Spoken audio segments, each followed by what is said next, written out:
Bendiciones y bienvenido a su canal, Las Cosas Ocultas de la Biblia. Miramos la Biblia de un ángulo diferente, mirando la Sagrada Palabra de un ángulo diferente, de contexto histórico, hermano, para tener una mejor interpretación y encontrar en la Biblia evidencia que nos unen con la historia. Si Dios es más grande que el hombre, hermanos, si Dios está más allá de nuestra mente, ¿por qué siempre el hombre quiere arreglar la historia? Porque siempre el hombre hace arreglo, hermanos, para mostrar la visión que entiende.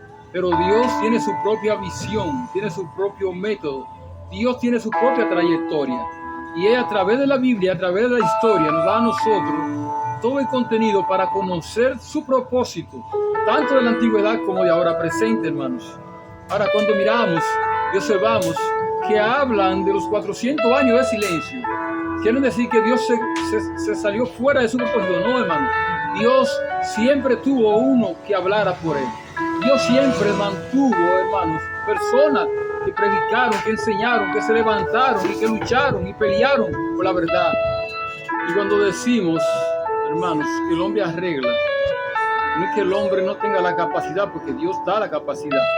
Pero en el momento donde los sabios del momento, en esos 400 años, ellos entendieron que Dios no estuvo operando ni obrando su obra maestra, hermano, con su propósito y su objetivo definido. Dios siempre se mantuvo ahí, Dios siempre estuvo ahí. Por eso es que vemos algunas incoherencias cuando vamos al Nuevo Testamento que no encajan, pero porque ellos se encargaron de evadir, de sacar fuera del contexto histórico lo que se necesitaba en ese momento. Ahora, ¿hizo Dios silencio? No, hermano, Dios siempre se mantuvo. Esos 400 años de silencio lo creó el hombre y lo enseñó el hombre, pero Dios siempre se mantuvo expectante de su pueblo.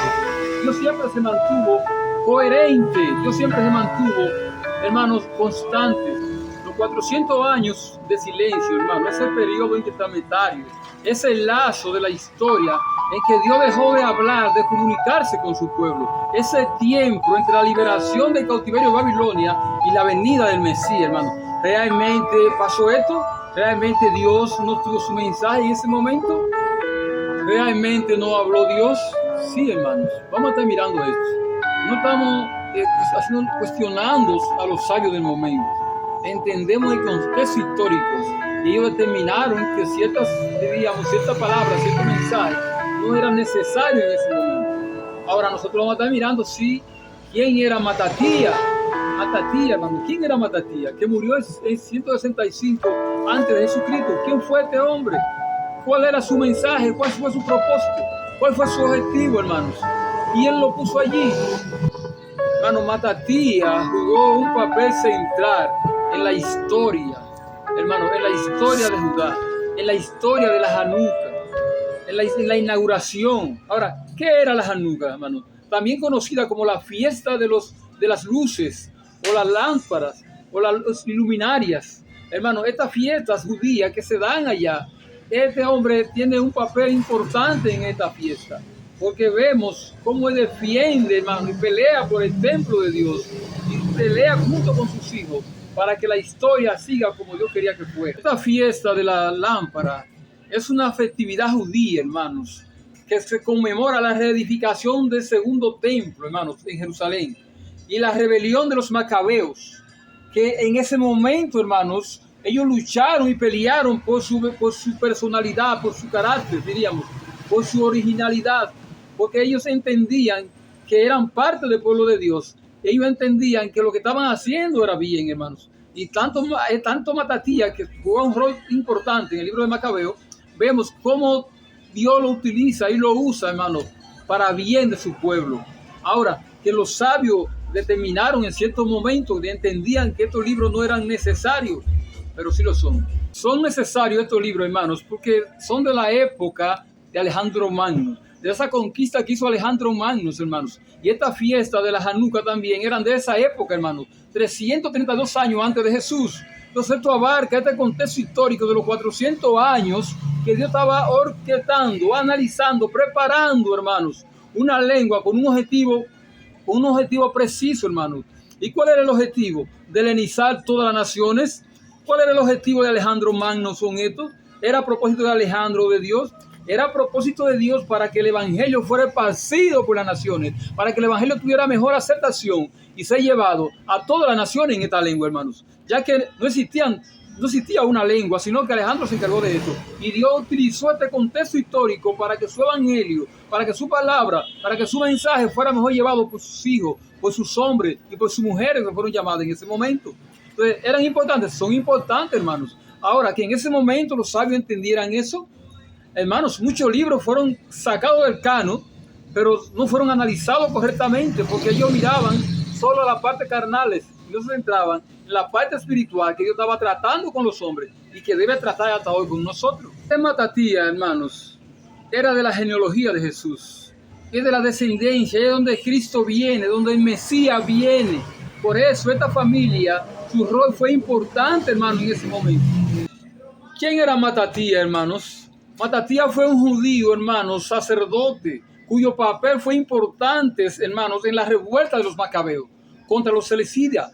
Hermanos, fue de vital importancia este rol que jugó Matatía y sus hijos en ese momento contra una dinastía que gobernaba en ese momento. Y los macabeos se levantaron contra esta dinastía, hermanos. Dinastía que se mantuvo por mucho tiempo, pero ellos pelearon, hermanos, y lograron su conquista. Entonces, eran importantes, eran relevantes, hermanos. Hay que se traten temas espirituales que quizás son muy profundos, se traten temas profundos que no entendemos, sí, pero en ese momento eran de vital importancia y lo son ahora para nosotros, para mejor comprensión, mejor entendimiento de lo que Dios quería hacer con su pueblo. Este Matatía, hermanos, que era parte de la genealogía de Jesús, que era parte de la raíz sacerdotal, hermanos. Este Matatía, la historia cuenta que él se vio envuelto en una de las revueltas más fuertes, hermanos, cuando él mismo, delante de toda la población, cogió un oficial del reino y le cortó la cabeza, porque estaban sacrificando cerdos, hermanos, en el templo de Dios, y él no soportó eso. Y dice la historia que él marchó contra un judío que iba a empezar a adorar junto con ellos. Cuando hacemos este retroceso histórico es para poder tener mejor comprensión de los evangelios, para poder analizar, para poder apreciar los evangelios, para poder tener mejor interpretación de ellos, hermanos. Este es un retroceso mirando hacia atrás para entonces entrar al presente en la historia de los evangelios. Cuando miramos en Lucas, hermanos, Lucas capítulo 3, vamos a encontrar que este Matatía era parte de la genealogía de Jesús. Tenemos la Biblia aquí abierta, vamos a leerlo en el verso 23, dice: Jesús mismo, al comenzar su ministerio como de 30 años, hijo según se creía de José, hijo de Elí, hijo de Matat, hijo de Leví, hijo de Melquí, hijo de Jana, hijo de José, hijo de Matatías. Hermano, es de la genealogía de Jesús. Así como tú y yo somos parte de su pueblo. Bendiciones y gracias.